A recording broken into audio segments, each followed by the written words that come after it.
Students, बालिका उच्च माध्यमिक आदर्श विद्या मंदिर मालपुरा द्वारा संचालित ऑनलाइन क्लास में मैं गोवर्धन शर्मा आपका स्वागत करता हूं।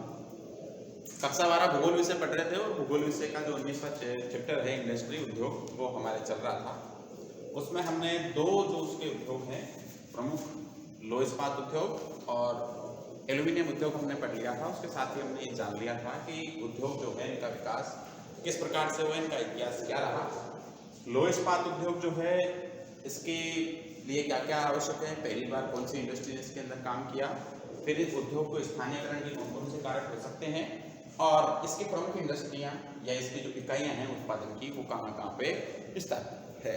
उसी प्रकार हमने एल्यूमिनियम उद्योग को पढ़ लिया था और आज जो है हमें निर्माण उद्योग से संबंधित जो सीमेंट है उस सीमेंट उद्योग को पढ़ना है।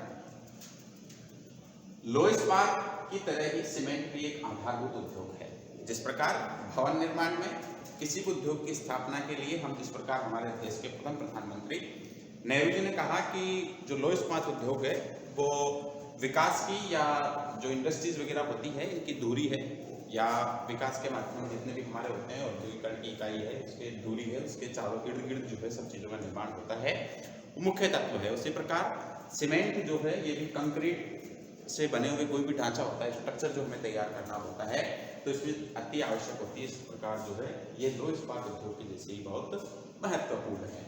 जिसका सर्वाधिक भवन निर्माण, सड़क, पुल, बांध, कारखाने, हवाई अड्डे आदि बनाने के लिए किया जाता है। इसका सर्वाधिक जो प्रयोग है वो प्रयोग किन किन चीजों में किया जाता है? भवन निर्माण में। जिस रोटी कपड़ा मकान हमारी 3 मूलभूत आवश्यकताएं हैं, तो आवास जो हमारा मकान है तीसरे नंबर की मूलभूत आवश्यकता, उसको बनाने के लिए इसकी आवश्यकता होती है। इसके साथ ही जिन परिवहन साधनों का हम उपयोग करते हैं और वो जहाँ संचालित होते हैं उस सड़क के लिए, बड़े बड़े नदियों के ऊपर बांध और पुल बनाए जाते हैं उसके लिए, और कारखानों की स्थापना के अंदर इसका उपयोग जो है वो किया जाता है। इसका उत्पादन एवं उपभोग किसी भी देश के विकास का मापदंड होता है। किसी देश के अंदर इसका उत्पादन कितना हो रहा है और उसका उपभोग कितना किया जा रहा है, ठीक है, ये उसके विकास का मापदंड है, ठीक है। क्योंकि विकास जो शब्द है सीधा सीधा निर्माण से है ना भाई, इससे सीमेंट से विकास किस प्रकार होगा कि निर्माण कितना हो रहा है। अब हम कितना तो इसका उत्पादन कर रहे हो, कितना इसका उपभोग कर रहे हैं, ठीक है। तो इसका जितना उत्पादन होगा, ठीक है, तो ये हमारे सामने जो ग्राफ बन के आएगा, ग्राफ जो है ये दिखाता है कि कौन सा देश जो है कितने विकास के स्तर को चूम रहा है या कितना उसके द्वारा जो है निर्माण किया जा रहा है। चीन जो है भारत के बाद विश्व में सीमेंट का सबसे बड़ा उत्पादक देश है। चीन के बाद भारत, फर्स्ट नंबर पे चीन और सेकंड नंबर पे भारत जो है वो सीमेंट का बड़ा उत्पादक देश है। देश में विश्व में दूसरे नंबर की जनसंख्या हमारे यहाँ पर है। लोह इस्पात उद्योग के अंदर भी चीन के बाद दूसरा स्थान हमारा है और सीमेंट उद्योग के अंदर भी जो है चीन के बाद दूसरा स्थान जो है वो भारत का रहता है। भारत में संगठित ढंग से पहली बार सीमेंट बनाने का जो प्रयास है 1904 में मद्रास में समुद्री सीपियों के द्वारा किया गया। समुद्र के किनारे हम जाते हैं तो वहां पे जो सीपी मिलते हैं हम, जिसके अंदर मूंगा नामक जीव रहता है, या फिर जो जैसे हम कह सकते हैं शंख वगैरह जो छोटे छोटे होते हैं, वो चीजें जो होती है समुद्री सीप, उनके द्वारा सीमेंट बनाने का प्रयास किया गया, जो एक प्रकार से सफल नहीं हो सका, असफल रहा।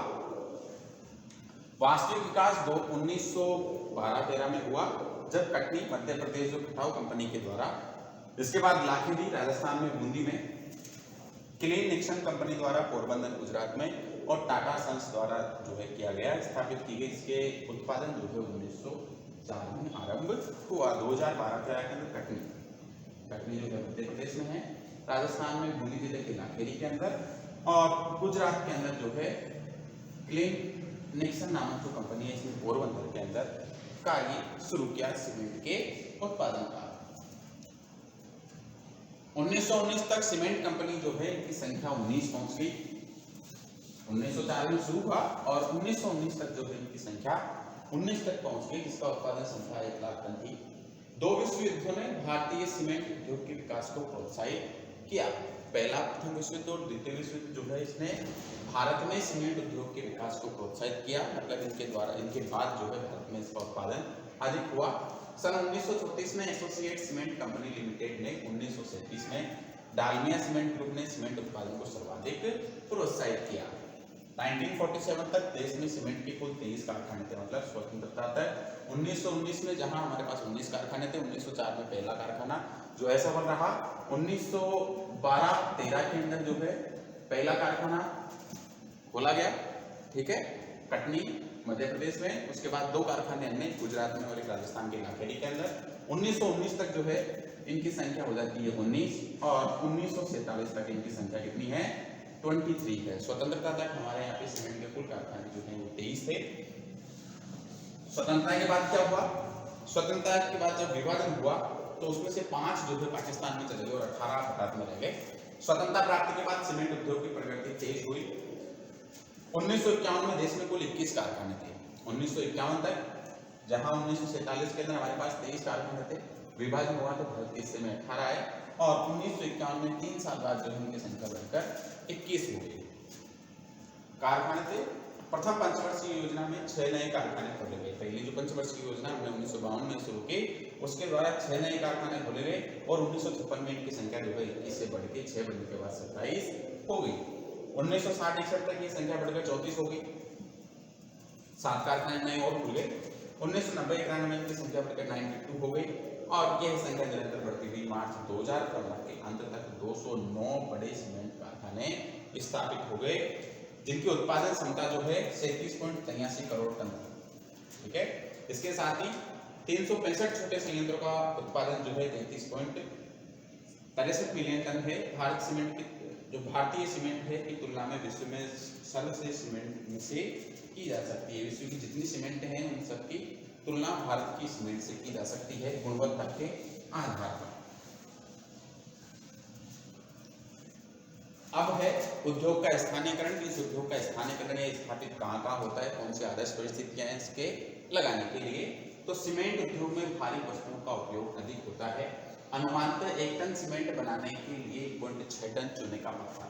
अगर 1 टन सीमेंट हमें बनानी है तो 1.6 टन तो चूने का पत्थर चाहिए, 0.38 टन जो है जिप्सम चाहिए और 3.1 टन कोयले की, 1.8 टन जो है कोयले की आवश्यकता होती है। ये सभी भारी पदार्थ हैं। परिवहन की सुविधा को ध्यान में रखकर सीमेंट के कारखाने कच्चे माल के समीप स्थापित किए जाते हैं। परिवहन लागत ज्यादा आती है। दूसरा, अगर 1 टन का उत्पादन करना है तो 1.6 टन, 0.38 टन और 3.8 टन, ये 3 जो है लगभग 5 टन हो गया। इस 5 टन के द्वारा 1 टन सीमेंट का उत्पादन होता है। एक प्रकार से क्या है, वजन ह्रास वाला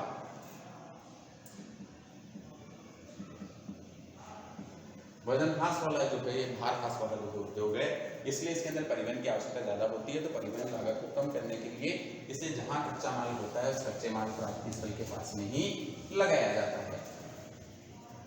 अतः सीमेंट की स्थापना वहीं की जाती है जहां सत्य के साधन कच्चा माल, कोयला और परिवहन के साधन मुख्य कारक हों। अधिकांश सीमेंट उद्योग इन्हीं कारकों के आधार पर स्थापित किए जाते हैं। इसके अलावा जो पूंजी वगैरह है, जल क्षेत्र, वो श्रमिक वगैरह, वो सब चीजों का आवश्यक है।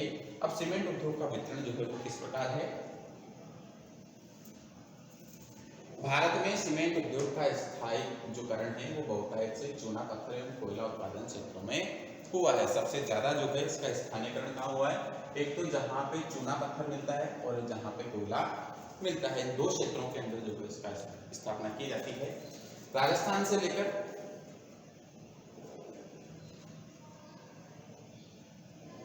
विंध्याचल, बिहार, झारखंड तक चूना पत्थर विस्तार है। भारत के कुल उत्पादन का 74% उत्पादन क्षमता जो है 86% गुजरात, राजस्थान, तमिलनाडु, बिहार, मध्य प्रदेश, झारखंड से होती है। सीमेंट के 2 बड़े संयंत्रों में 77 संयंत्र आंध्र प्रदेश, राजस्थान तथा तमिलनाडु में है। सीमेंट उद्योग की शीर्ष जो 20 कंपनियां हैं वो 70 से अधिक सीमेंट का उत्पादन करती है। 70% से 20 बड़ी कंपनियां कुल उत्पादन का 70% से अधिक उत्पादन करती है। तमिलनाडु जो है भारत में शीर्ष उत्पादन राज्यों में से एक है। यहाँ पर्याप्त कच्चा माल उपलब्ध है। यहाँ का पठारी क्षेत्र मुख्य सीमेंट उत्पादन क्षेत्र है, जहाँ शंकरदुर्ग, दालमियापुरम, पुलीपुरम, आइला, मदुरै, अलोगंग मुख्य सीमेंट उत्पादक केंद्र हैं। वहीं मध्य प्रदेश के अंदर राज्य में देश के कुल सीमेंट उत्पादन का 12% उत्पादन होता है। जामुल में स्थित संयंत्र जो है वो देश का सबसे बड़ा कारखाना है।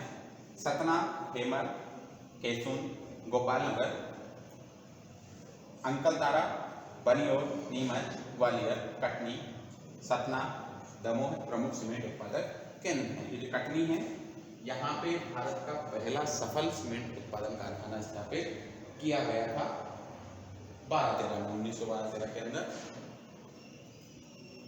यहाँ उत्तम किस्म का चूना पत्थर और कोयला जो है बिजली परिवहन की सुविधा उपलब्ध होती है, इसके कारण इसका विकास जो है तीव्र गति से हुआ है। फिर आता है आंध्र प्रदेश। राज्य के अधिकांश सीमेंट कारखाने तेलंगाना तथा रायलसीमा क्षेत्र में स्थित है। ठीक है, जब हमारी किताब लिखी गई तब तक आंध्र प्रदेश और तेलंगाना जो है अलग नहीं हुए थे, लेकिन अब तेलंगाना स्वतंत्र राज्य है।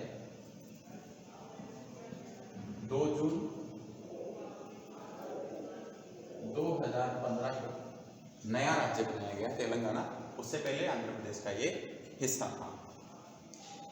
कारखानों का केंद्र समुद्र तटीय क्षेत्रों में अधिक हुआ है।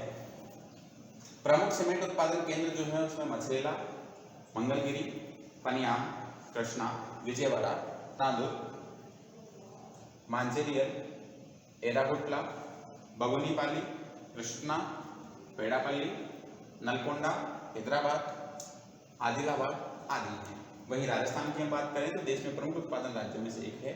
भारत में जहां सबसे ज़्यादा सीमेंट उत्पादन की जाती है और जो सबसे उपयुक्त दशा वाला राज्य है वो राजस्थान है। यहाँ देश के सर्वाधिक जिप्सम के भंडार हैं एवं उन्नत चूने का पत्थर बाजार, पूंजी, परिवहन की सुविधा के विकास में तीव्र हुए हैं। लाखेरी, निम्बाहेड़ा, चित्तौड़गढ़, उदयपुर, ब्यावर आदि प्रमुख केंद्र हैं। और राजस्थान में भी सबसे ज्यादा सीमेंट का जो उत्पादन किया जाता है वो निम्बाहेड़ा और चित्तौड़गढ़ में किया जाता है। इसके बाद नेक्स्ट राज्य जो है वो गुजरात। अधिकांश कारखाने समुद्र तटीय क्षेत्र में हैं।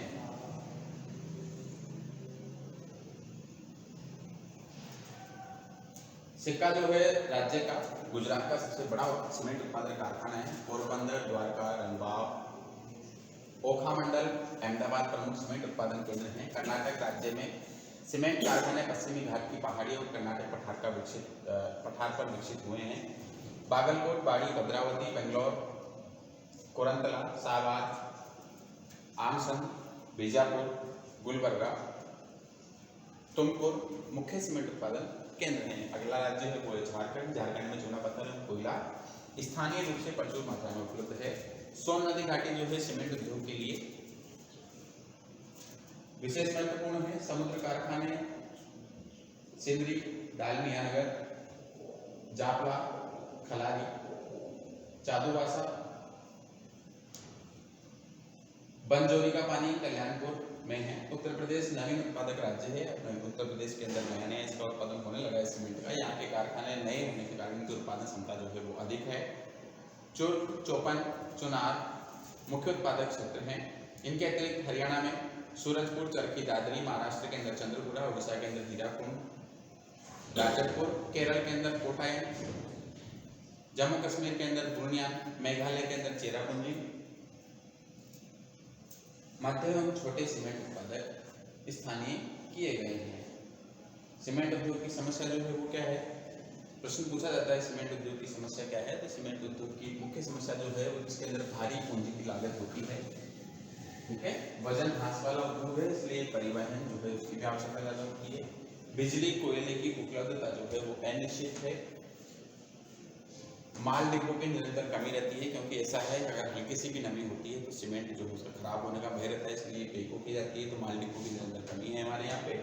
पर्याप्त जल की कमी है राजस्थान, गुजरात में विशेष रूप से, क्योंकि इसके उत्पादन के समय इसकी जल की आवश्यकता होती है, तो वो अपूर्ण है। राजस्थान के अंदर अन्य सभी आवश्यकताएं हैं, लेकिन राजस्थान और गुजरात तो मरुस्थल से प्रभावित क्षेत्र हैं। गुजरात में जहाँ रण है और राजस्थान के अंदर मरुस्थल है, तो जल की वजह से कमी रहती है। यहाँ से प्रश्न पूछा जाता है कि राजस्थान के अंदर उद्योग, सीमेंट उद्योग के स्थानीयकरण में कौन कौन सी बाधाएं आती है, कौन कौन सी समस्याएं आती है, तो आपको इसका प्रश्न का यहाँ से आंसर देना है। इसके बाद आता है नेक्स्ट सूती वस्त्र उद्योग, जो हमारी नेक्स्ट क्लास होगी उस क्लास के अंदर देखेंगे।